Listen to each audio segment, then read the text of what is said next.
Hello and welcome to Low Budget Gaming and welcome to another first Descendant video. So in this video I wanted to go over all the builds connected to season 3 so that if anybody is interested in seeing all of them in one video, here they are. So basically we got two Descendants, two guns, two swords, things like that. One or two other Descendants were relevant for certain missions. So I'll try and cover all of that in this video. So let's quickly begin with Nell, of course. Now I'll not go into too much detail, but I'll still cover everything related to the build. So Nell is the new Descendant, the normal Descendant for this episode, Season 3, Episode 1. She was, of course, the NPC in Albion and highly requested. A lot of people wanted her as a playable Descendant, and so she became one. With this season, the story was connected to her and things like that. So Nell is a very good Descendant overall, non-attribute type, and this is the build we are using. So with this Shattered Heart, we get crit damage. So our build is a very standard crit build. So yeah, I'll just leave it here so that you can use it. So this is the mobbing build, and this is very, very good. Now they also introduced trigger modules, and we have multiple trigger modules that work with various abilities. So basically, if you see here, the global dot has a red color, so that works with this one. And it also gives you a flat increase. So there are various trigger modules which work with various types of skills, and you can pick and choose based on your playstyle. So this is the main build page and the trigger mod. Then we have the external component. We are using the Enlightened Mage set here with the standard MP rolls and things like that. The reactor she uses is Materialized Mechanics Reactor. And we are going with cooldown and crit damage. Arcade tuning looks like this. We're taking some of the skills, enhanced and crit damage. And the mutant cell we are using is Arcade Chain Catalyst. And inversion reinforcement looks like this. Cost reduction, MP recovery, or maybe more MP basically. And then one of the seasonal ones, this one gives duration. This is designed for Nell, so you can use this one. So very standard, simple build. Overall, I think she's a very solid Descendant, and I would say 8 out of 10. Really good for most activities, whether it's mobbing, whether you want to do Void Erosion plus 10, whether you want to do bossing. She works very well in most places. So definitely build her if you haven't. All right, in the next month, we got Ultimate Luna. So normal Luna was always very good, but a lot of people did not use her simply because the timings on her skills were very crucial and it wasn't easy to do that. They made that part very easy with the Ultimate Luna version and gave her a lot of power. So you get less of a penalty for missing the notes here. And you can also play her comfortably without even having the audio on or looking at the notes on the screen. So once again, she has a crit based setup with the concert mod, Battlefield Concert. So as you can see, we have once again done the same thing with frontlines, emergency measures, and skill concentration.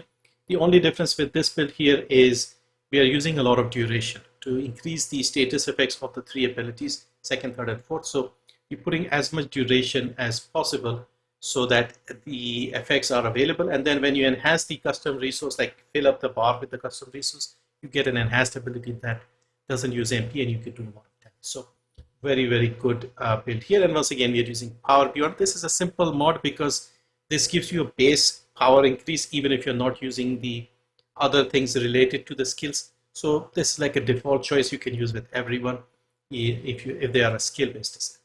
Now, holding the right gun is important. So basically you have 3 options. You have Piercing Light, and you have ATAMs, and the Manus sword that we got later on.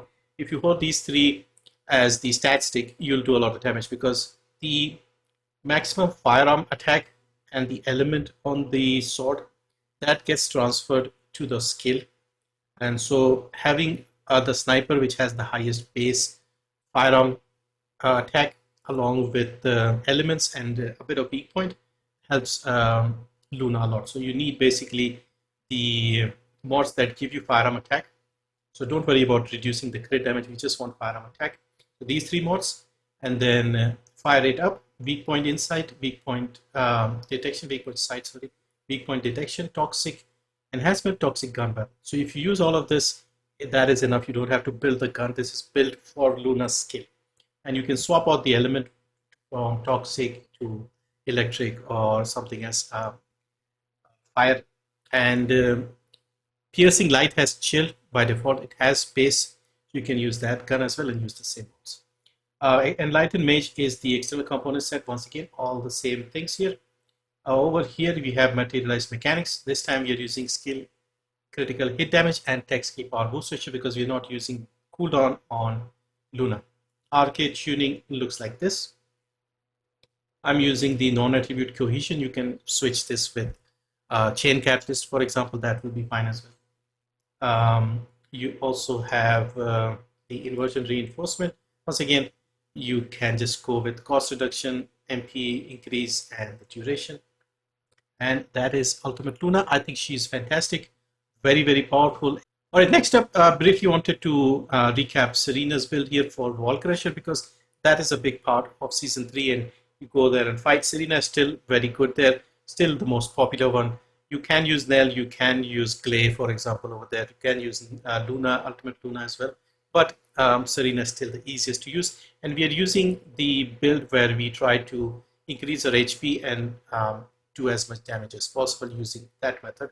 So I'll not go over the build again. This is a very common build. Pretty much every other person uses this build.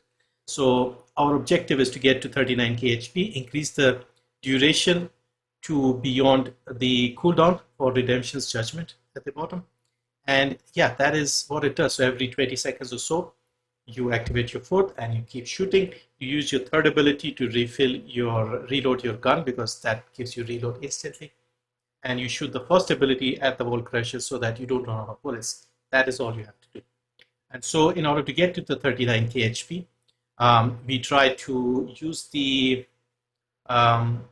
external component sets that give you as much HP as possible, along with some cost reduction so that you can stay in the air for longer. So we have sending armory 2 pieces of this with the auxiliary power and the sensor. And I'm using 2 pieces of Shell Crusher because we do get a good amount of HP here. Plus this gives you 5% fire rate, which helps against the Wall Crusher. The reactor is not important. You can use any reactor with cooldown and cost, cooldown, duration. Those will work. I've gone with the cost and cooldown. And this is a reactor for Serena. Although you don't need to max it out, enhance it or anything, any reactor will work because we are relying on the gun to do the damage. Arcade shooting also is gun-based, so we are going here. We're taking the multi-hit and stuff because I'm using this with the Ancient Knight, which is a multi-hit gun. So you're taking all the multi-hit stuff, weak point stuff, and then we're taking as much HP as possible so that we can get as close to 39k as possible. So I'm at 38, which is good enough. And this will be an ideal setup. The gun itself, you see some minor variations, but basically with the readjustment, you want firearm attack, fire attack, multi-hit damage, and I've put bonus attack against Colossus. Multi-hit chance, you only get a 5.9% increase. So along with the gun's unique ability, which gives you more multi-hit when you are in the air and things like that, you don't really need that extra 5%. So I've gone with bonus attack versus Colossus. And the build I'm using is this one here. Again, minor variations you'll see with different builds, but we want the multi-hit damage, multi-hit chance, multi-hit induction. So when we hit the weak point, we get more multi-hit chance so that we're doing a lot of damage here. Although you can swap this out for the multi-hit damage one as well.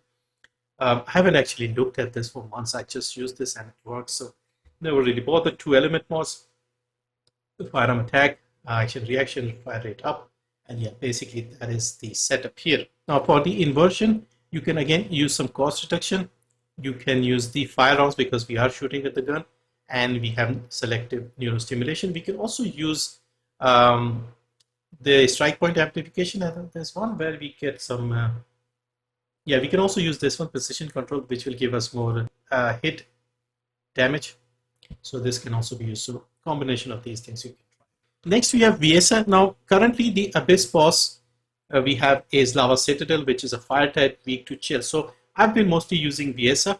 I would say 90% of the time. I've tried Luna and others, and they're okay, but Viessa is the most comfortable to clear that boss. And you have another 2 weeks or so to clear that boss, collect the tokens, and pick up any free outfits with the tokens that you want.